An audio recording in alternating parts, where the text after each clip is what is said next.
Estamos viviendo en un tiempo incierto, pero Dios ha dado luz al mundo en su profecía. Prepárate para escuchar el programa Historias Proféticas del Mundo con Álvaro de la Cruz. Saludos. Invitamos a los que escuchen este programa y quieran ponerse en contacto con nosotros, dirigirse al WhatsApp más 57 321 296 59 56. Más 57 321 296 59 56. En esta ocasión llegamos a la división del reino de Israel. Este es el episodio 14.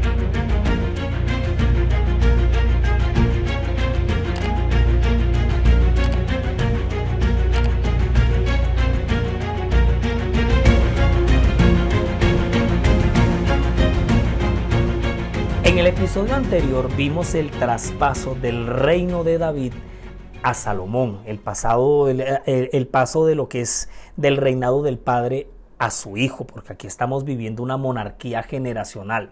Vimos también cómo en el gobierno de David, que va a ser inolvidable y glorioso, en medio de tanto logro, de tanto éxito, un lunar va a empañar ese ministerio, y es el acto cometido contra Urías. Sí, acuérdense de la fornicación en la que cae David con Betsabé, el embarazo que va a ser el resultado de este pecado. Además, la infamia que va a cometer David en contra de este siervo. La exhortación del profeta Natán, que eso fue una cosa de dar alaridos, porque cogió a David, lo lavó, lo tendió, lo enjabonó. Mejor dicho, le metió su vaciada. Pero además de eso, la muerte del bebé, producto de la aventura que vivieron David con Betsabé. Vimos también en el episodio anterior el nacimiento de Salomón, quien va a ser proclamado como rey, heredando a un Israel esplendoroso, la visita de la reina de Saba y la construcción majestuosa del templo. Mejor dicho, el episodio 13, el anterior, fue un episodio pues bastante lleno de muchas emociones, bastante emocionante. Excedía el rey Salomón a todos los reyes de la tierra en riquezas y en sabiduría. Toda la tierra procuraba ver la cara de Salomón para oír la sabiduría que Dios había puesto en su corazón. Y todos le llevaban cada año sus presentes: alhajas de oro y de plata, vestidos, armas, especias aromáticas, caballos y mulos. ¿Dónde está eso? Eso está en Primera de Reyes, capítulo 10, versículo 23 al 25. No, pues tremendo. O sea, ¿de qué estamos hablando aquí? O sea, Salomón está triplicando la gloria de David. Mira que en el tiempo de Salomón estaban en decadencia algunos imperios, como el de Asiria, el de Babilonia, el de Egipto, de modo que fue literalmente cierto que el reino de Salomón ocuparía el primer lugar en sabiduría, en riqueza y en esplendor. Y es estando en la cima de toda su gloria y esplendor cuando Salomón va a caer en una terrible apostasía por su gusto apasionado y desenfrenado por las mujeres. Porque además de la hija del faraón, a muchas mujeres extranjeras, a las de Moab, a las de Amón, a las de Edom, a las de Sidón y a las Eteas, gentes de las cuales Jehová había dicho a los hijos de Israel: no os llegaréis a ellas, ni ellas se llegarán a vosotros, porque ciertamente harán, mire, escuche bien esto, porque ciertamente ellas harán inclinar vuestros corazones tras sus dioses. A estas pues se juntó Salomón con amor y tuvo 700 mujeres reinas y 300 concubinas, y sus mujeres desviaron su corazón. Y cuando Salomón era ya viejo, sus mujeres inclinaron su corazón tras dioses ajenos, y su corazón no era perfecto con Jehová su Dios, como el corazón de su padre David, porque Salomón siguió a Astoret, diosa de los sidonios, y a Milcom, ídolo abominable de los amonitas. E hizo Salomón lo malo ante los ojos de Jehová, y no siguió cumplidamente a Jehová como David su padre. Uy, agárrese fuerte, eso está en Primera de Reyes capítulo 11, versículos 11 al 6. Todo su descarriamiento se encuentra descrito en el capítulo 11 de Primera de Reyes. Y como en todos los tiempos, el pecado del líder derivaba en el riesgo en el que caía la nación, sobre todo en las manos de sus enemigos, y en el caso del rey Salomón, pues no fue la excepción. Los enemigos vecinos nos hicieron esperar. Primero fue Adad de Edom. El faraón Egipto nuevamente, le siguió Rezón. Y es en medio de toda esta redada cuando surge la figura de Jeroboam. Escuche bien, Jeroboam es siervo de Salomón, a quien este mismo le va a encargar la casa de José. Resulta que en uno de esos días que Jeroboam venía saliendo de Jerusalén, se lo encuentra en el camino el profeta Ahías. ¿Estás escuchando bien? En el camino, cuando Jeroboam venía haciendo una salida de Jerusalén, en el camino se va a topar con él Ahías el profeta, quien vestía en ese momento una capa, la cual rompe en 12 pedazos, y le dice a Jeroboam: toma para ti los 10 pedazos, porque así dijo Jehová, Dios de Israel.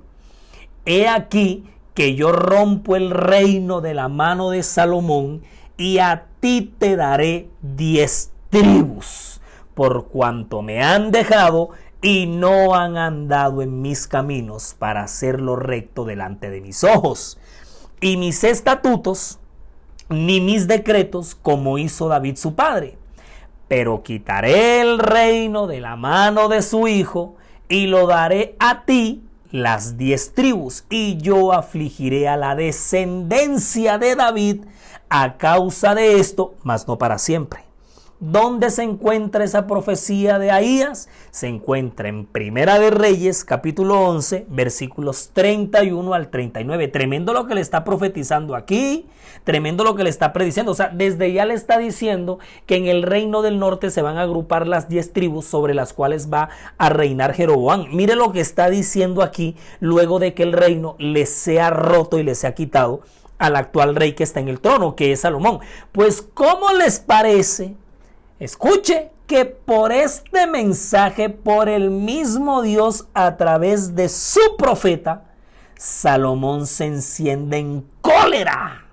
Le hierve la sangre, mejor dicho, contra Roboam, desprende toda su furia.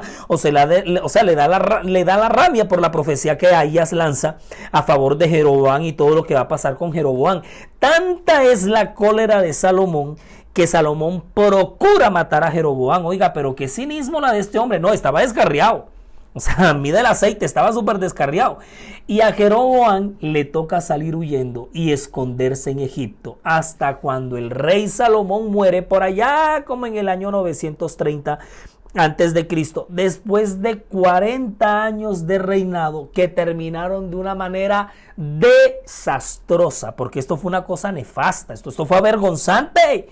Los últimos días de Salomón, o sea, cómo entregó al reino a la apostasía, cómo se entregó con toda esta cantidad de mujeres, o sea, esto fue pues la tapa, o sea, esto fue lo último. Al morir el rey, lo más lógico era que le sucediera en el trono su hijo. Pues eso era lo obvio, ¿no? Lo que todo el mundo esperaba. Y el hijo de Salomón se llama Roboam. Y preciso, todo el mundo se reunió en Siquem, porque fue ahí donde se reunieron, para proclamar a Roboam rey. Pero contrario a lo que los israelitas esperaban del nuevo rey, Roboam lo que hace es que les afirma que él va a duplicar el yugo pesado que su padre Salomón había colocado sobre la nación en medio de los años de su apostasía.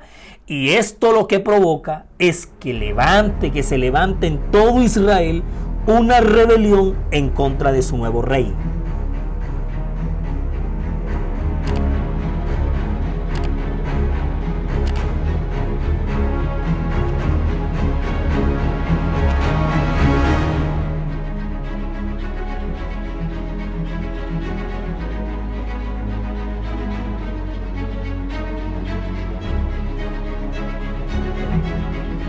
Todo nuestro contenido está disponible para reproducir y descargar desde nuestras cuentas, canales y perfiles, desde las redes sociales, sitio web y plataformas. Usted nos encuentra en todos lados como La Historia Profética del Mundo, en Spotify, Google Podcast, en Facebook, en Instagram y en TikTok.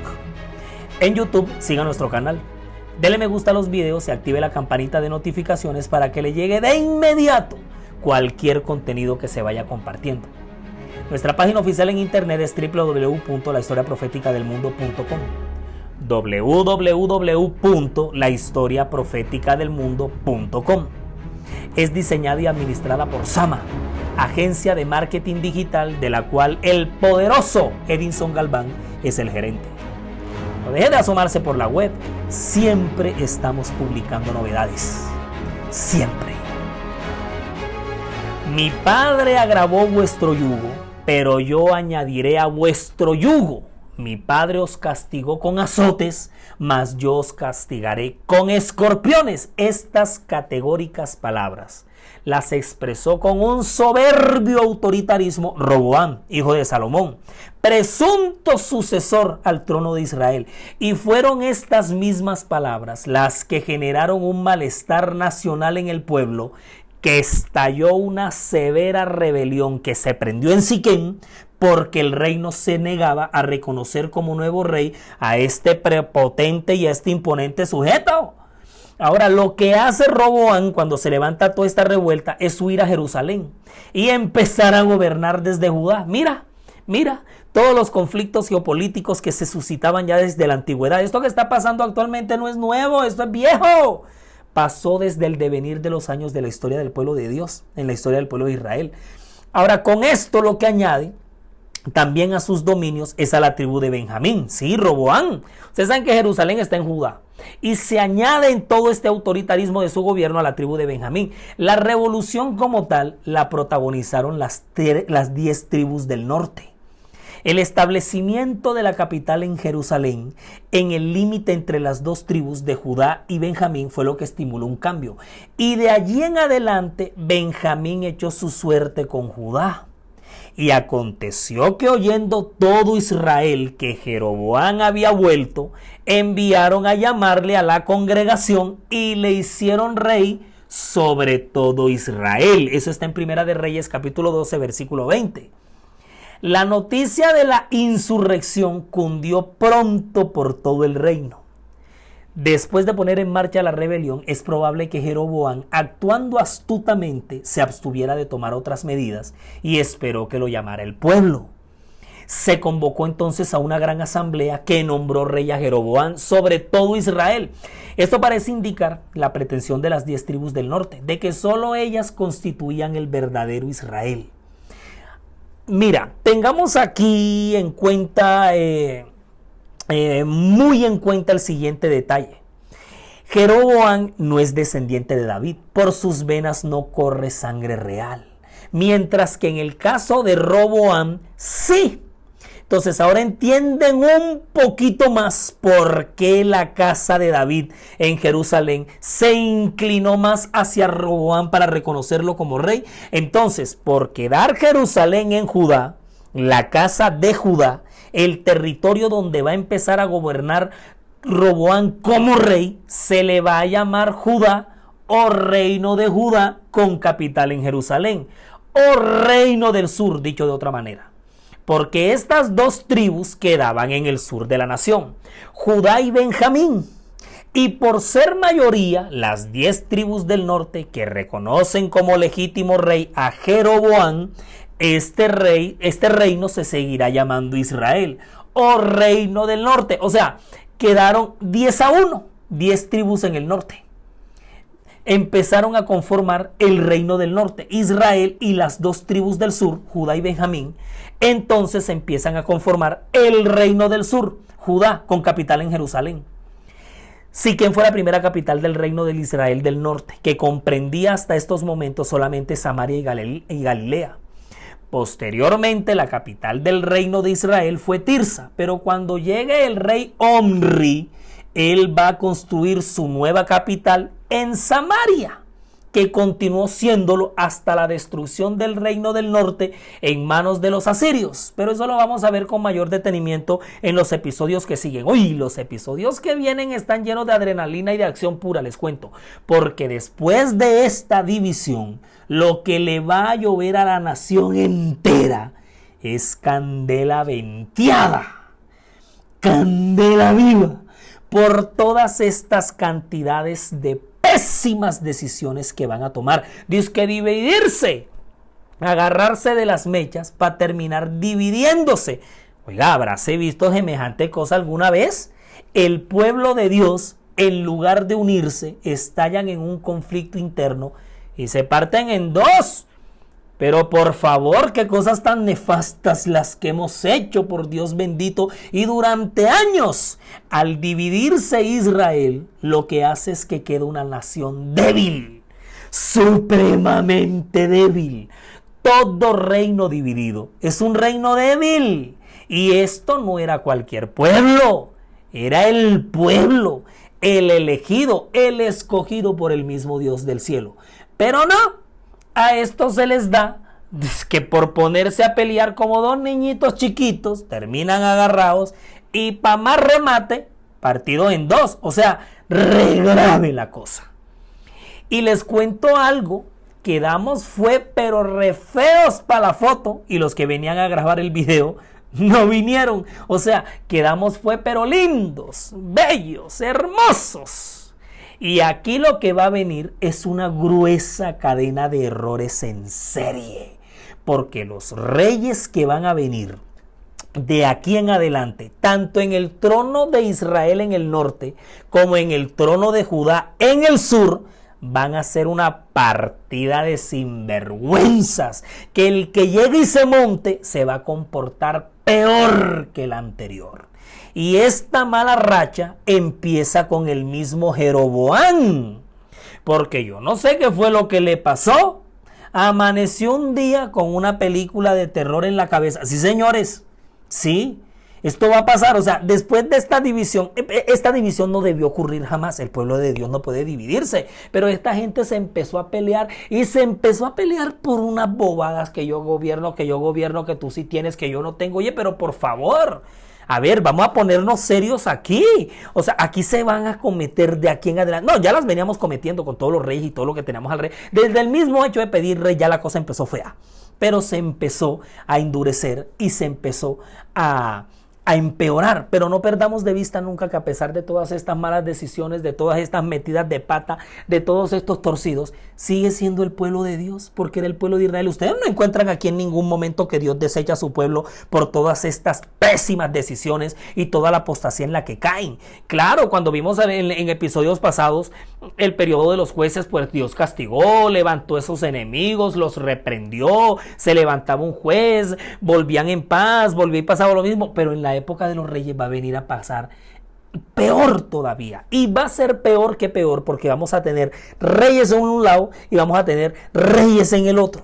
Vamos a tener reyes en el reino del norte, Israel, y vamos a tener reyes en el reino del sur con Judá, y vamos a tener profetas por allá arriba y profetas por acá abajo. Toda esta mala racha que van a tener todos estos sinvergüenzas de los reyes, porque el que llegue y se monte en el trono se va a comportar y va a ser peor que el anterior. Por allá uno que otro va a ser bueno, y ya lo vamos a ir viendo en los episodios que vienen. Con Jeroboam empieza esta línea de reyes apóstatas. Un día, en todos estos días que estamos narrando aquí, Jeroboam amaneció con un delirio, con un profundo presentimiento. Ay, hombre, pobrecito, que la gente se va a terminar yendo para el lado de Roboam. Eso pensaba él. De repente empezó a decir, oiga, ¿qué tal que la gente se vaya para allá y me terminen matando a mí? Pero bueno, y a este que fue el bicho que le picó, tremendo drama el que se montó. Construyó 2 becerros de oro, uno lo puso en Betel y el otro lo puso en Dan. Ordenó instituir una fiesta idolátrica, solemne, el día 15 del mes octavo. Ordenó sacerdotes para lugares altos donde se ofrecían sacrificios. O sea, se chifló Jeroboam. Pero esto apenas comenzaba. El hilo de una temible idolatría en ambos reinos por parte de sus mismos reyes recién estaba empezando.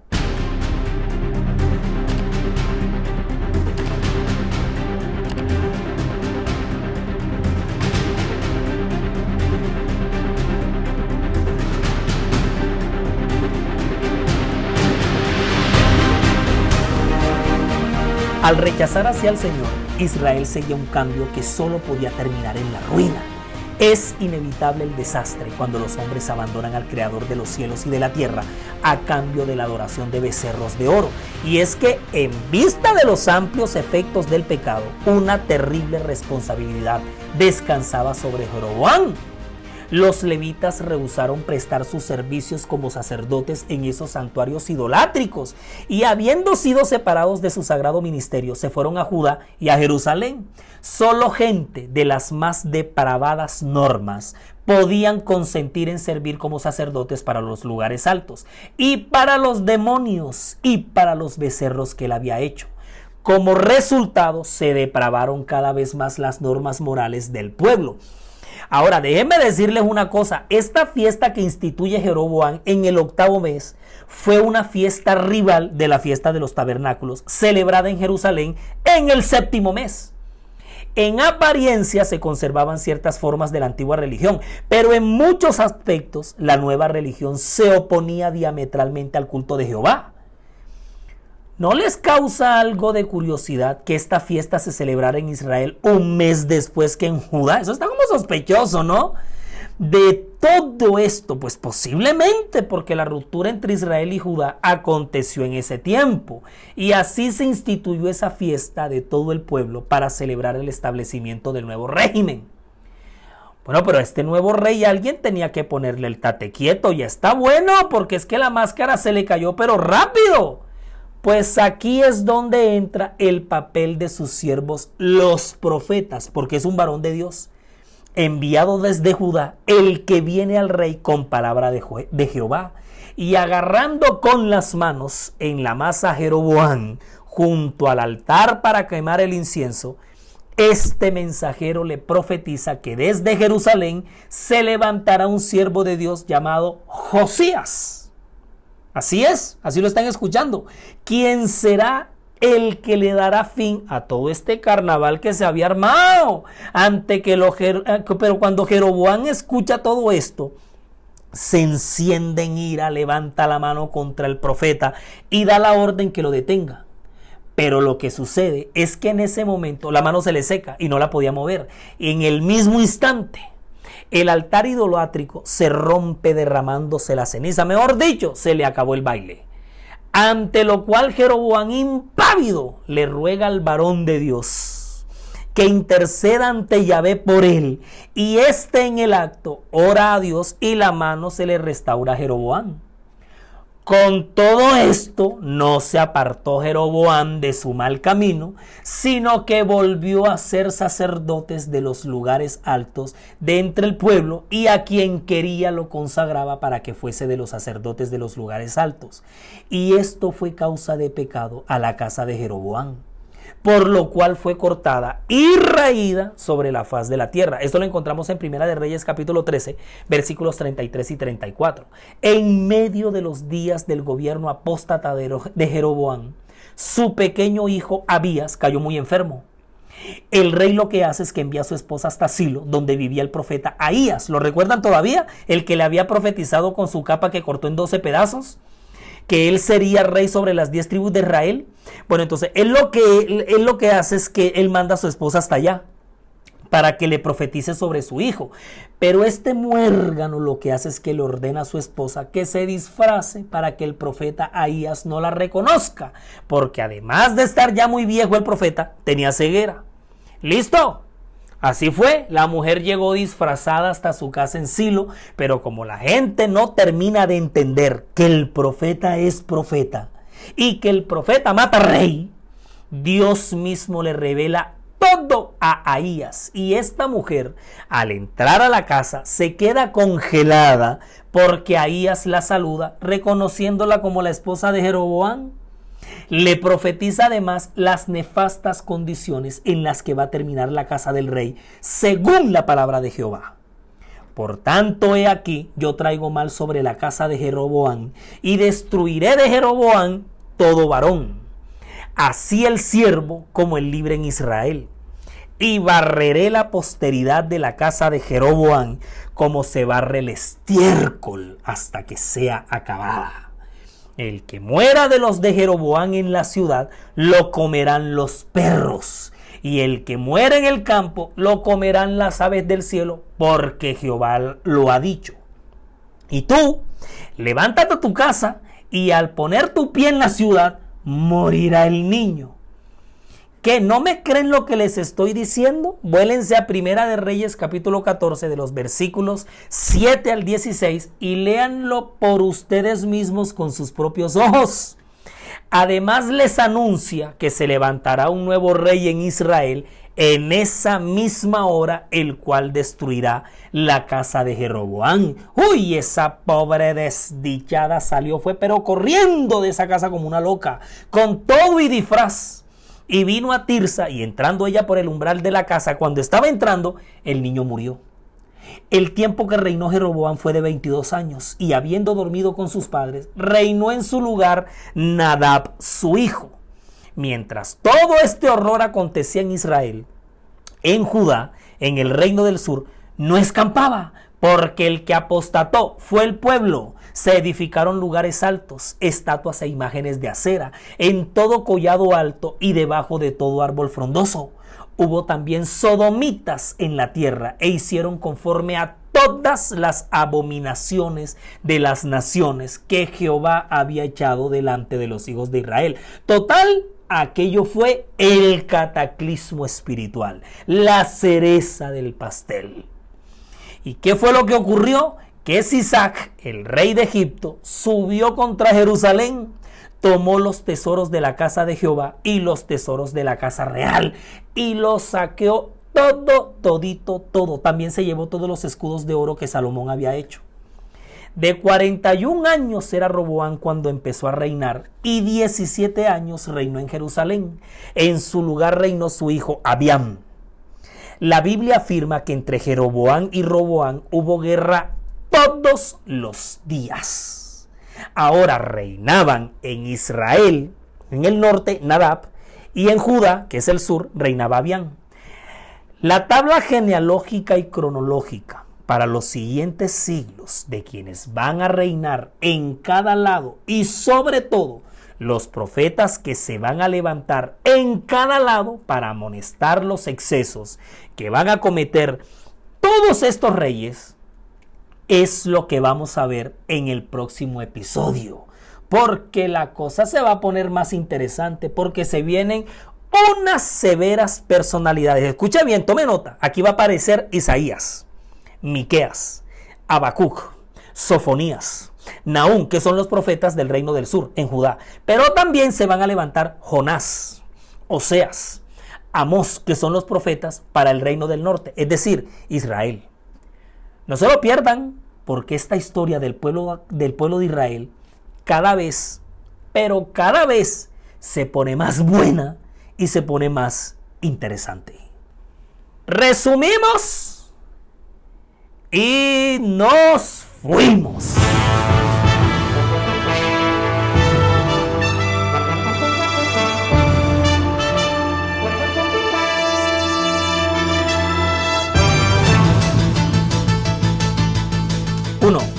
Salomón está en el trono, su reino es imponente, majestuoso y admirado entre todas las naciones. 2. Al momento de morir, Ahías le profetiza a Jeroboam, siervo de Salomón, que él gobernará sobre las 10 tribus del norte. 3. Roboam, hijo de Salomón, es reconocido rey por las tribus de Judá y Benjamín en el sur de Israel. 4. Israel queda dividido de aquí en adelante. Israel del norte e Israel del sur. La nación con esto sigue cayendo en fatídicos errores. 5.